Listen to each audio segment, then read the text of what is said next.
Olá, nós vamos tratar agora do item 2, que se refere à Epístola aos Romanos. Quando Paulo escreveu a Epístola aos Romanos, foi diante da necessidade de estar com os novos cristãos em Roma. Roma passava por um processo de disseminação do cristianismo, onde novas congregações se estruturavam e havia um conflito muito grande entre judeus e os novos cristãos. Além de que o povo romano ele tinha uma dificuldade muito grande de desapegar das idolatrias, dos costumes, dos rituais. Paulo queria estar entre eles para levar a palavra de fé e salvação. Só que antes que ele conseguisse estar entre os romanos, ele decidiu então encaminhar a eles uma carta e dessa forma preparar o território para esse povo que de uma maneira muito tumultuada e conflituosa estavam vivendo essa nova fé. Nessa carta, ele destaca 4 principais pontos, que seria o primeiro deles a justiça divina, a justiça de Deus, onde o homem seria julgado por Deus segundo as suas obras, segundo as suas ações. Na página 228, ele destaca que serão submetidos à justiça divina, a qual recompensará cada um segundo as suas obras. Justiça de Deus fundamenta naquilo que o homem faz e também naquilo que ele deixa de fazer. Porque todos os que sem lei pecaram sem lei também perecerão. E todos os que sobre a lei pecaram, pela lei serão julgados. Porque os que ouvem a lei não são justos diante de Deus, mas os que praticam a lei hão de ser justificados.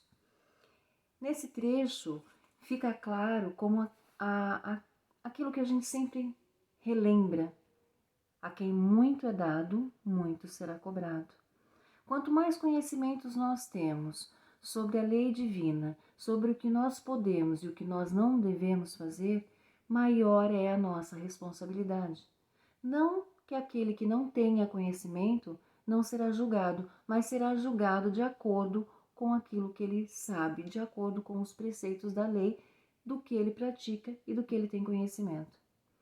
À medida que nós adquirimos conhecimento, adquirimos também uma maior responsabilidade.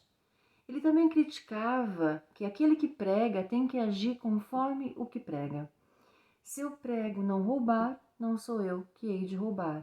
Se eu prego não adulterar, não sou eu que irei adulterar.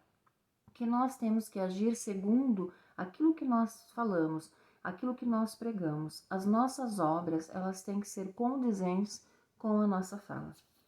O segundo ponto que ele destaca é a fé em Jesus como medida de salvação. Que Jesus seria a base e o norte para essa salvação. Essa salvação que vem tratar da evolução espiritual e moral de cada ser, de cada homem. Ele esclarece e deixa de uma maneira bem simples que todos somos pecadores. Cada um de nós tem as suas falhas a reparar, tem as suas mazelas, né? Mas que a fé em Jesus é o caminho para que todo mundo possa chegar à perfeição. A fé em Jesus, tendo os seus ensinamentos como guia, seria o caminho para essa salvação colocada por Paulo. E que essa justiça que ele destaca no primeiro ponto vem de encontro para esse caminho da salvação. Que se eu sou um homem justo e caminho dentro dos preceitos da lei divina, eu estarei então seguindo rumo a essa salvação. Então, as medidas de salvação de Paulo, a fé e a justiça. O segundo ponto que ele traz é a fé em Jesus e a paz com Deus.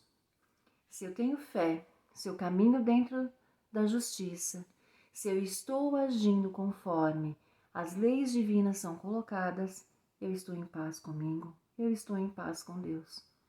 Que a nossa consciência é a nossa maior julgadora.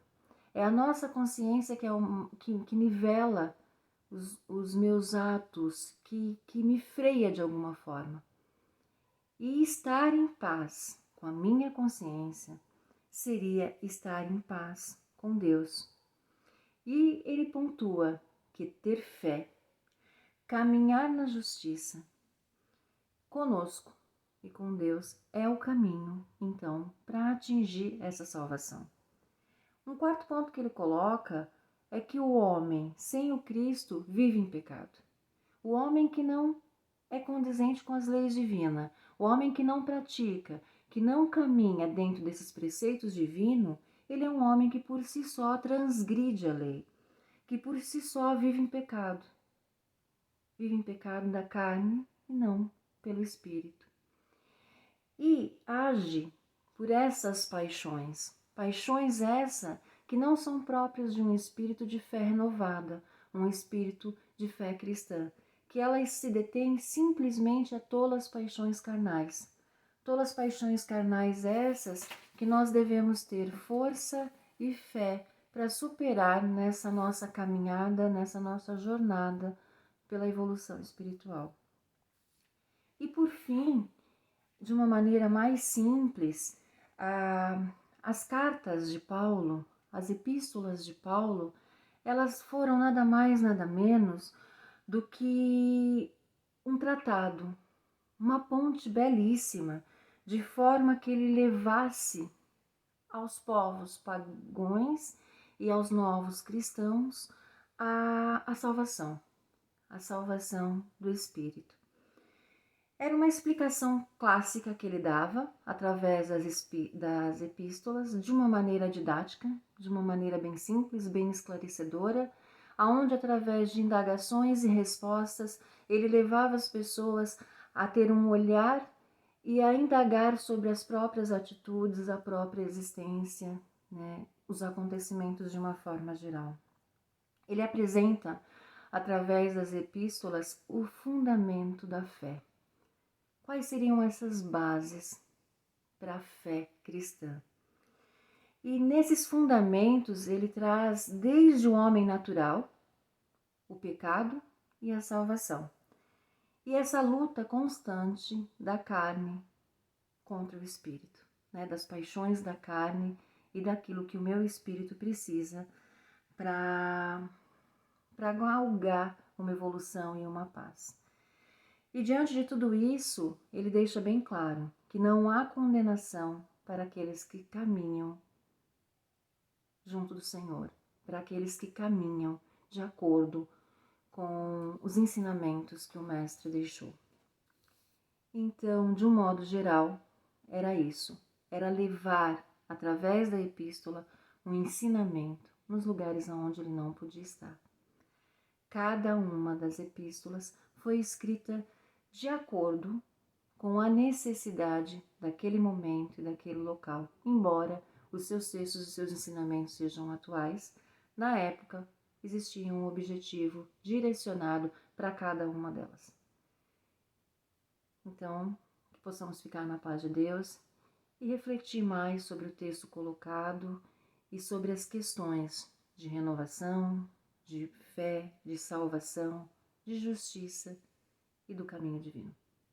Que assim seja.